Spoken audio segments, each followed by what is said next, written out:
Do doja këtë bisedë ta përmbyllja me një prej pyetjeve më mite të mundshme që po besoj çdo pacient, çdo familjar, çdo mjek ta bën, dhe po kthejnë atë tema bazë që e patëm në sot, edhe pse e përfshim pak edhe shërbimet e komunës së Prishtinës si drejtor që jeni.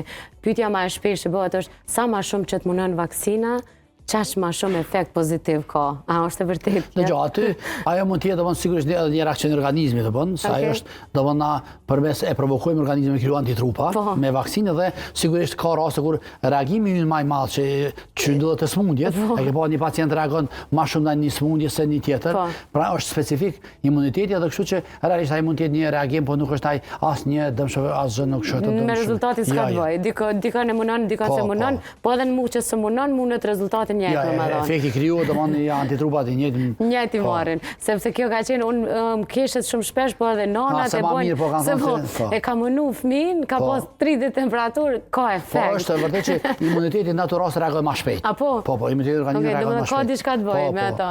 Nuk është ja kemi huq. S'ka diskutim, jo, edhe të moshuar domosht shumë rekomandime për shumë problematika shëndetësore kanë thënë 5 ditë, për shembull kur ka pas temperaturë, për shumë personë ose mjekun e djegu krejt, u kall.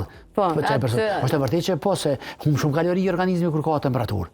Ata s'kan një sharru, po është e vërtetë. Përshkrimi është i duhur, po jo sharrimi detaj s'kan pas. Po, nuk është të moshuarit kanë ditë shumë edhe ne shumë. S'ka diskutim, ne e dimë që përvoja domosdoshmë është një faktor shumë i rëndësishëm në shkollën vetë dhe plot gjyshe dhe nana tona për shembull përpara kanë ditë me bë rolin që e bojnë sot mami dhe punëtor shëndetësor tu bazu në përvojën që kanë pasur, s'kan pas s'ka pas shërbime që ka sot mjekësore dhe atëherë dashur ata me bë dhe ato kanë qenë shumë gatshme që plot shërbime që sot i bojnë institucionet shëndetësore me bë përpara domosdoshmë vetë familjarët tanë që kanë qenë të informuar nga rrethonat dhe jeta. Rekomandimet e tyre domosdoshmë janë sot edhe profesionale shpesh ajo vendosja e çorapave me ufull domosdoshmë që praktikë që preferohet në mjekësi sot dhe rekomandohet prindve kur ka temperaturë të lartë. Kur kemi zgjuar në debate kanë po jepëm hapësirë. Po kanë dakord, jepni hapësirë thërë na edhe emisionin edhe një të moshuar që ka përvojë, që ka përvojë të tilla. Çka kanë bëu ata atëherë? Pra aty se edhe fillimi i vaksinimit, historisë i vaksinimit të kështu.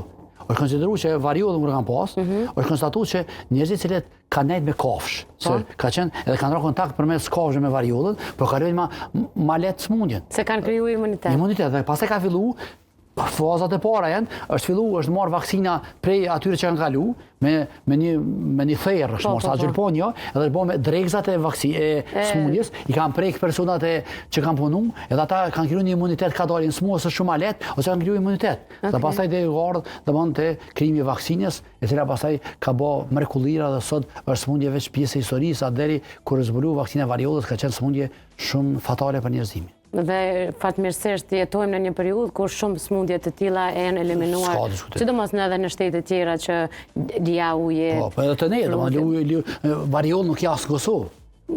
Po, ka nështë më varicellën do të se na nuk vaksinuemi, varicellën, lia së uje, se unë po e thamë gjuhën që e kuptojnë populli. Ka, po nuk është mundimi një që shka qenë edhe kanë nuk e vaksionim, nuk e vaksionim, nuk është hynë disa vende dhe për këtë kanë, nërsa për variolla që ka qenë lia e madhe që kanë thonë, ajo është smundje që sot edhe në Kosovë dhe ma në botë nuk ka.